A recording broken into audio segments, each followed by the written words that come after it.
پھر کہتا ہے یا کریم، پھر قدم بڑھاتا ہے. تو آپ صلی اللہ علیہ وسلم نے اس شخص کی نقل فرمائی اور اس کی طرح یا کریم پڑھتے پڑھتے طواف فرمایا. ٹھیک ہے.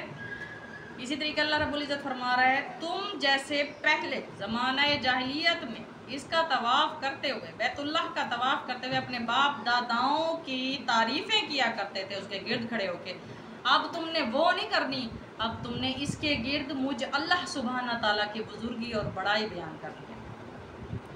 اللہ کی بزرگی اور بڑائی کی جب بات ہوتی ہے نا، تو اللہ رب العزت فرماتا ہے نبی مکرم صلی اللہ علیہ وسلم کے ذریعے سے، جب میرا بندہ ایک مرتبہ کہہ دے نا سبحان اللہ و بحمدہ سبحان اللہ العظیم، تو میں اللہ رب العزت اسے دنیا کے سمندروں کی جھاگوں سے بڑھ کر نعمتیں اور رحمتیں عطا کرتا ہوں. میں اللہ رحیم اللہ، میں اللہ کریم اللہ، میں رب العالمین اللہ. جب میرا بندہ میری خوشنودی حاصل کرنے کی خاطر اپنی فرض عبادات کے ساتھ ساتھ اپنی نفل عبادت میں کون سی ہے فورموسٹ، یہ جہاں سلام کرنے کا دل نہ چاہے وہاں اللہ اور اس کے رسول کی خاطر سلام کو عام کرو، جہاں رشتہ توڑنے کا دل چاہے وہاں رشتہ جوڑ کر رکھو، کسی کے راستے کی مشکل کو آسانی میں تبدیل کرو، پریشانی کو آسانی میں تبدیل کرو. تو یہ چھوٹی چھوٹی باتیں، چھوٹے چھوٹے احکامات قطرہ قطرہ مل کے سمندر بناتا ہے. تو اللہ رب العزت فرماتا ہے جو ان نفل عبادات اور احکامات کی بھی پیروی کرتا چلا جاتا ہے، تو میں دیکھتے ہی دیکھتے ایسے شخص کا ہاتھ بن جاتا ہوں. سبحان اللہ، کہ جس کام میں وہ ہاتھ ڈالے گا اس پر میری رضا شامل ہوگی. میں ایسے شخص کا دیکھتے ہی دیکھتے آنکھ بن جاتا ہوں، جس طرف وہ نگاہ دوڑائے گا اس پر میری رضا شامل ہوگی. میں ایسے شخص کا دیکھتے ہی دیکھتے ٹانگ بن جاتا ہوں، جس راستے پر وہ چل کر جائے گا اس پر میری رضا شامل ہوگی. سبحان اللہ العظیم، سبحان اللہ و بحمدہ سبحان اللہ العظیم. تو اللہ رب العزت نے فرمایا بعض لوگ وہ بھی ہیں جو کہتے ہیں کہ اے ہمارے رب ہمیں دنیا میں دے، ایسے لوگوں کا آخرت میں کوئی حصہ نہیں. اب یہاں دعا مانگنے کا طریقہ ہمیں سکھایا گیا. اللہ رب العزت دلوں کے بھیدوں سے بھی واقف ہے. اب جو مانگتے ہیں وہ سنتا ہے، کسی کی اسی وقت سن لیتا ہے، کسی کی ذرا دیر سے سنتا ہے، کسی کی جب سنتا ہے تو یا وہی چیز مل جاتی ہے اسے، یا اس کا بہترین نعم البدل مل جاتا ہے اس کو. تو اللہ رب العزت یہاں پر دعا مانگنے کا طریقہ بتا رہا ہے کہ جو میرے سے دنیا مانگتا ہے اس کا آخرت میں کوئی بھی حصہ نہیں ہے. اس کی اگلی آیت کریمہ، اس پچھلی آیت کریمہ کی ترجمانی فرماتی ہے وَمِنْهُمْ مَنْ يَقُولُ رَبَّنَا آتِنَا فِي الدُّنْيَا حَسَنَةً وَفِي الْآخِرَةِ حَسَنَةً وَقِنَا عَذَابَ النَّارِ. اور بعض لوگ وہ بھی ہیں جو کہتے ہیں اے ہمارے رب ہمیں دنیا میں نیکی دے اور آخرت میں بھلائی عطا کر اور ہمیں عذاب جہنم سے نجات دے. ایک مجھے حدیث مبارکہ یاد آ گئی. نبی مکرم صلی اللہ علیہ وآلہ وسلم کے مقدس عراق میں ایک صحابی رسول پاک بیمار ہو گئے اور ان کی عیادت فرمانے کے لیے نبی مکرم صلی اللہ علیہ وآلہ وسلم جب ان کے گھر جاتے ہیں تو آپ صلی اللہ علیہ وسلم نے پوچھا کہ کیا وجہ، آپ دعا کیسے مانگا کرتے تھے جو آپ اتنی علالت کا شکار ہو گئے؟ تو صحابی بتاتے ہیں یا رسول اللہ صلی اللہ علیہ وسلم میں اللہ سے مانگتا تھا اللہ بس میری آخرت سیٹ ہو جائے، بس میری آخرت بیسٹ بن جائے، مجھے دنیا کا کچھ نہیں چاہیے. تو نبی پاک صلی اللہ علیہ وسلم اس بات پر برہمگی کا اظہار فرماتے ہوئے فرمایا آپ ایسے اللہ سے کیوں مانگتے ہیں؟ اللہ آپ کو قدرت رکھتا ہے دینے میں، وہ آپ کو دونوں جہان کی نعمتیں دے سکتا ہے، وہ آپ کو دونوں جہان کی رحمتیں دے سکتا ہے، وہ آپ کو دونوں جہان کی خوشیاں دے سکتا ہے. آپ اس سے جب سوال کرو تو اس کی وسعت اور وقت کے مطابق کرو، نہ کہ آپ اپنے مائنڈ کے مطابق. آپ کے مائنڈ اتنا وسیع نہیں ہو سکتا جتنا میرے رب کریم کا ہے. تو آپ نے دعا مانگنی ہے، آپ نے کہنا اللہ ہمیں اس جہاں میں بھی بھلائی عطا کر، ہمیں اس جہاں میں بھی بھلائی عطا کر. تو اللہ رب العزت سننے والی ذات ہے، اللہ رب العزت قبول کرنے والی ذات ہے. اور میری دعا اللہ رب العزت ہم سب کو، مجھ مبلغہ سمیت، میرے گھر والوں سمیت، میری اولاد سمیت، میرے جیون ساتھی سمیت، میرے والدین سمیت، بہن بھائیوں سمیت، سبلنگ سمیت، اللہ رب العزت آپ کے جملہ رشتہ داروں کو تمام جہانوں کی نعمتوں اور رحمتوں سے مالا مال فرمائے. آمین یا رب العالمین. اگلی آیت کریمہ نمبر 202 اولئک لہم نصیب مما کسب واللہ سریع الحساب. یہ وہ لوگ ہیں جن کے لیے ان کے اعمال کا حصہ ہے اور اللہ تعالیٰ جلد حساب لینے والا ہے. آپ یقین مانیں یہ آیت کریمہ رات تہجد کے وقت میری آنکھوں کے سامنے آئی تو میں اپنے بیٹے کو سلاتے ہوئے نا میرے دل میں فی البدی ایک خوف خدا کا زمر سا آ گیا، اور میرے دماغ میں ایک بات آئی، from my childhood I am but weak in mathematics. تو میں اللہ رب العزت سے دعا مانگتے ہوئے فرما رہی تھی، لیٹے ہوئے ایک دلی میں مانگ رہی تھی، میرے دل کی ایک میرے from the bottom of my heart I was speaking to اللہ سبحانہ تعالیٰ ان پرائیویٹلی، یا اللہ میں تو میتھمیٹکس میں بچپن سے کمزور ہوں، تو مجھے حساب کتاب سے بچا لینا، تو اپنی رحمت میں، اپنی جوار رحمت میں مجھے سنبھال لینا. تو جہاں پر انصاف اور حق حساب کی بات آتی ہے تو وہ تو اللہ سے مانگنا بھی نہیں چاہیے، اللہ سے مانگنا چاہیے اپنی ذات کی خاطر اللہ سے رحم مانگے. جب وہ انصاف کا تقاضا پورا کرے گا تو ہم اس کے انصاف کے تقاضے پر، اس کے حساب کتاب پر پورے اتر بھی نہیں سکتے، اس لیے حکم ہے ہمیں رحم مانگنا ہے. ہاں مگر جہاں پر بات آتی ہے ظلم و ستم کی، تو نبی پاک صلی اللہ علیہ وسلم نے فرمایا ظلم کرالٹی اللہ رب العزت نے اپنی ذات پر بھی حرام فرما دی، اور اللہ رب العزت نے حرام فرمایا ظلم برداشت کرنے والے کو بھی، کہ تو کیوں برداشت کرتا ہے جب میں نے یہ چیز اپنے اوپر بھی حرام کر دی ہے. تو ظلم برداشت کرنے والا نبی پاک صلی اللہ علیہ وسلم نے فرمایا ہم میں سے نہیں ہے.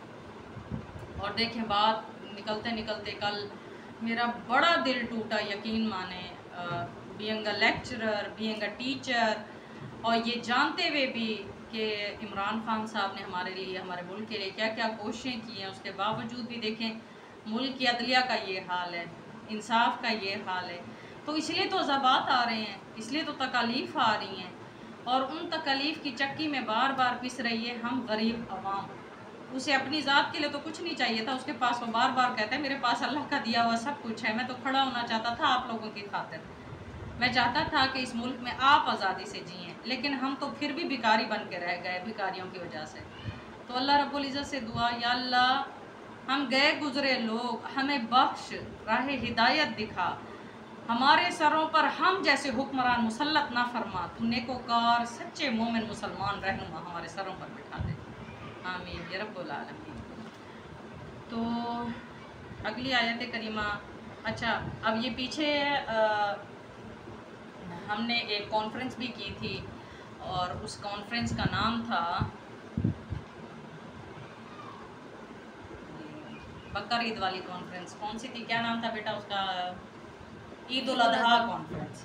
تو یہ اس پر میں نے یہ اس آیت کریمہ جو آج دوبارہ ریپیٹ ہو رہی ہے، اس پر بھی میں نے اس کا ذکر فرمایا، بتایا آپ لوگوں کو، کوشش کی میں نے آپ تلک یہ پیغام پہنچاؤں. ایام معدودات، ایام تشریق. ایام تشریق عرب میں بہت مشہور 3-4 مسلسل یہ 3 دن جن میں قربانی کی جاتی ہے، عید کے دنوں میں کاؤنٹ کیا جاتا ہے ان کو.